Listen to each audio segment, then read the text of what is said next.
పెళ్ళైనా పండగైనా వేడుక ఏదైనా పట్టుచీరల ప్రత్యేక వేదిక వారాహి సిల్క్స్. నమస్తే, వెల్కమ్ టు సుమన్ టీవీ. నేను మీ కృష్ణవేణి. ఒకప్పుడు అడ్వకేట్ సుబ్బు గారిని నేనే పదే పదే పేదల లాయర్ అని చెప్పేదాన్ని. కానీ ఇప్పుడు ఆ మాట అనడానికి కాస్త ఆలోచించాల్సి వస్తుంది.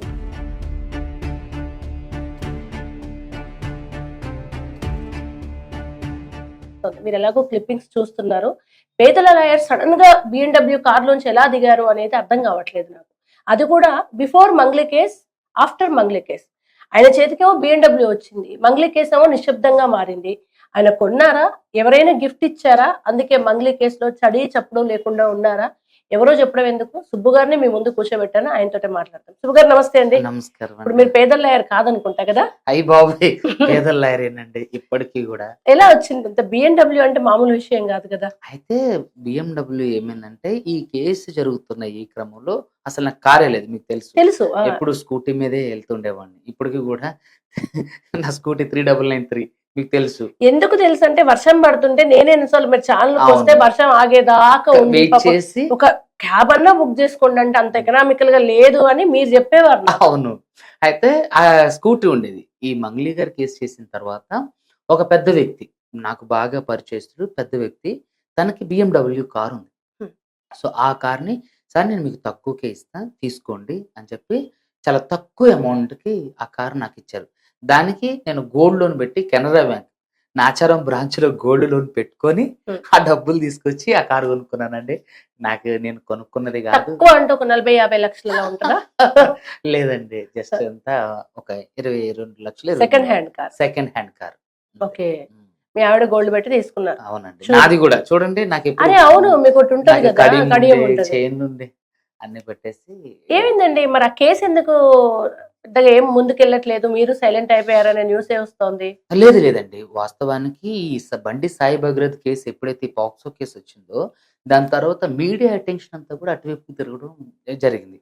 సో నేను అప్పటికి కూడా ప్రయత్నం చేస్తున్నా. ఈ టైంలో సరే కొంచెం టైం దొరికింది కదని నేను ప్రజాప్రతినిధుల్ని, అంటే సీఎం గారి అపాయింట్మెంట్ కోసం, డిప్యూటీ సీఎం గారి అపాయింట్మెంట్ కోసం మధుర కూడా వెళ్ళా.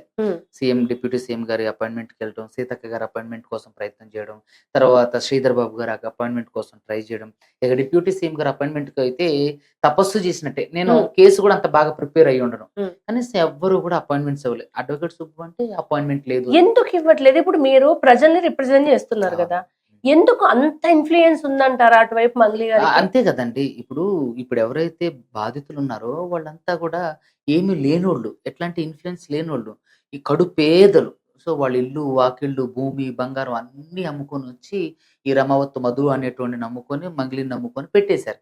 పెట్టేసిన తర్వాత వీళ్ళంతా దోచుకొని వాళ్ళకి ఇవ్వకపోయేసరికి ఇప్పుడు వాళ్ళ దిక్కు తోచిన పరిస్థితిలో ఉన్నారు, ఎవరికి చెప్పుకోలేని పరిస్థితిలో ఉన్నారు. వాళ్ళ ఎమ్మెల్యేలకు చెప్పుకున్నా ఏం చేయగలం అనే పరిస్థితికి వచ్చేసారు. సో ఇక్కడ ఏంటంటే, వీళ్ళు ఎంత మంది దగ్గరికి వెళ్ళినా సరే, ఇక్కడ చూడండి, ఎస్పెషల్లీ ఈ మంగ్లీ కేసు చాలా పెద్ద వివాదం.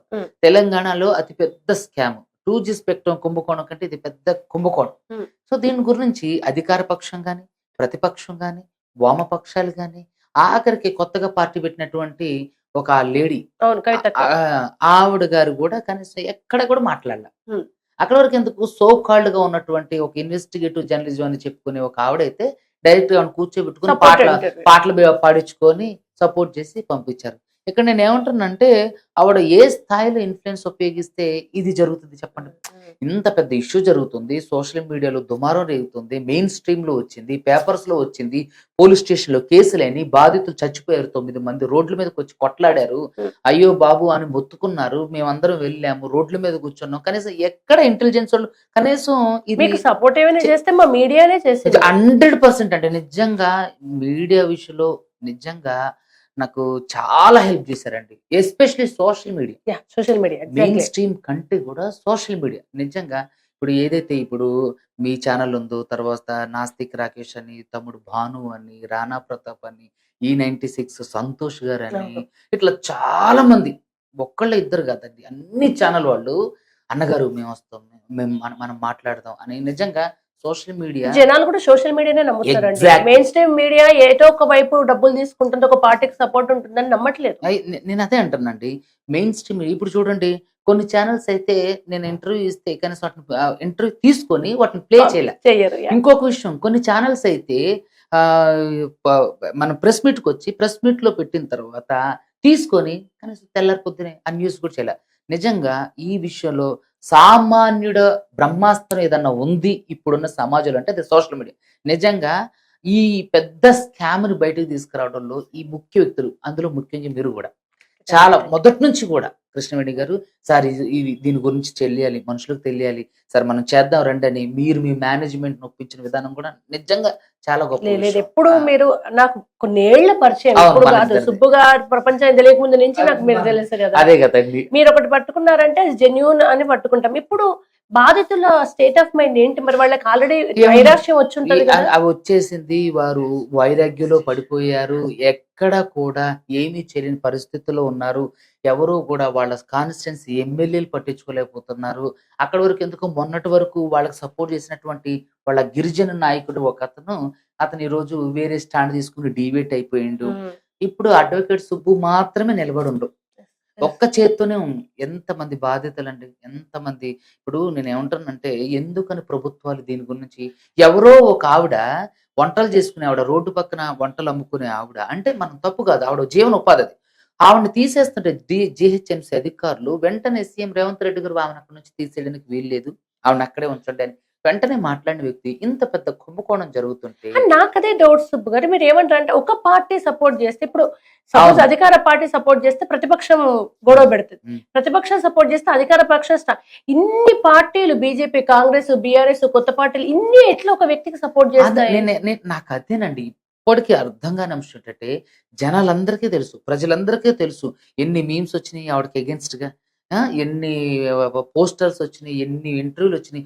ఆవిడేంటి మీడియా అంటే మీడియా గొంతు నొక్కడానికి నోటీసులు కూడా పంపించింది, కేసులు అంత కూడా. ఇన్ఫ్లుయెన్స్ చేయగలుగుతారా అండి? అంతే ఆవిడ ఒక కదండి. singer ఆవిడ గా? ఆవిడ ఒక సెంట్రల్ మినిస్టర్ పేరు చెప్తుంది కదండి. నన్ను బెదిరించేటప్పుడు కూడా సెంట్రల్ మినిస్టర్ పేరు చెప్పి బెదిరించింది కాబట్టి ఆ సెంట్రల్ మినిస్టర్ ఆవిడకి సపోర్ట్ చేస్తున్నాం. లేదంటే ఒక సాధారణమైన ఊర్లో ఏదైనా చిన్న సంఘటన జరిగితేనే స్పందిస్తున్నటువంటి అధికారులు అక్కడి వరకు ఎందుకండి.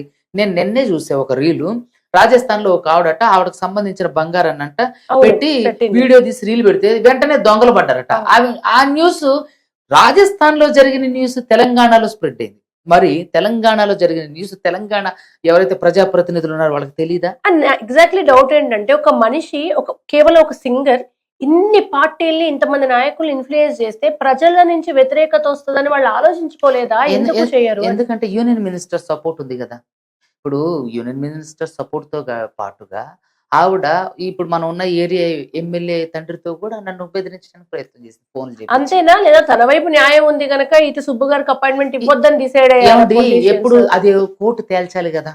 బాధితులందరూ మీరు చూశారు కదా, బాధితులందరూ గొల్లుమంటే ఏమంటున్నారు, ఆవిడే ఆవిడే ఆవిడే ఆవిడే ఆవిడే.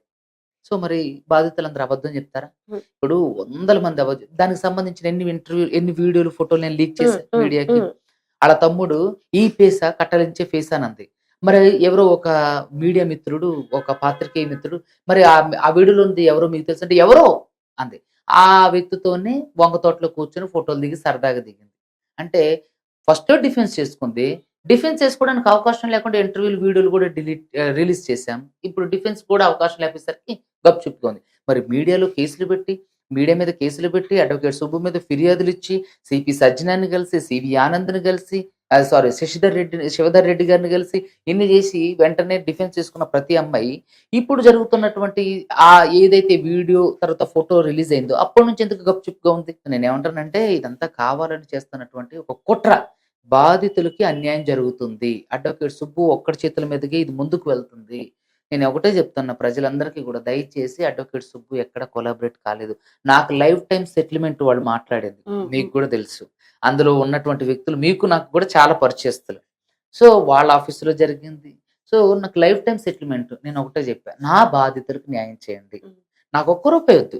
అలానే చెప్తే, నేను తెలంగాణలో ఉన్నటువంటి ఒక ప్రతిష్టాత్మకమైన ప్రాజెక్ట్లో నేను డబ్బులు ఇస్తానంటేనే నేను ఆ ప్రాజెక్ట్‌ని ఎక్కడ ఆపుకోకుండా ముందు కేసు వేసి మరి వాదించి కొట్లాడి స్టోన్ క్రషర్‌లు మూపించినటువంటి చరిత్ర సుబ్బుది.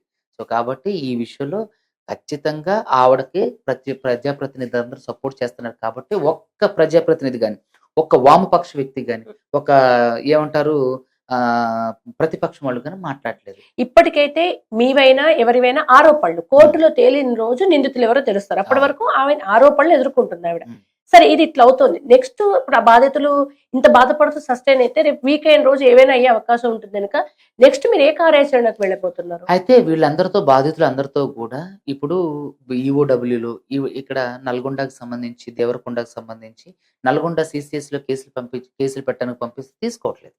ఈఓడబ్ల్యూకి తీసుకోవట్లేదు. మీరు హైదరాబాద్ లో నడుస్తుంటే దీని మీద ఏవి యాక్షన్ తీసుకో, లోకల్ పోలీస్ స్టేషన్ ఇస్తుంటే కేసులు తీసుకోవట్లేదు, కనీసం పిటిషన్ కూడా ఎంట్రీ పెడతలేరు. సో కాబట్టి ఈ అన్ని కేసుల్ని మళ్ళీ ఆర్పిఐడి ద్వారా సంబంధిత పోలీస్ స్టేషన్లకు పంపించి హైకోర్టులో ప్రైవేట్ కంప్లైంట్ ఫైల్ చేసి వీళ్ళందరి మీద ఎఫ్ఐఆర్ ఫైల్ చేయడం మా ముఖ్య ఉద్దేశం.